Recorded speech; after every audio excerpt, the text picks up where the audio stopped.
Internet companies have already transformed retail and transportation in a way that touches our daily lives. In manufacturing, transformation is underway.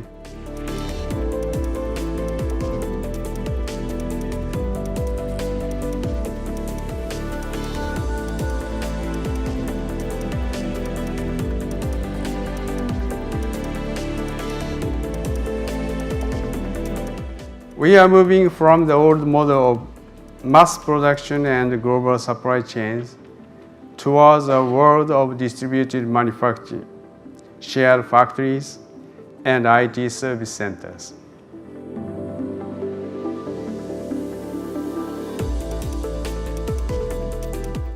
Here we should remind ourselves that technology, after all, is designed to help humans, not replace them.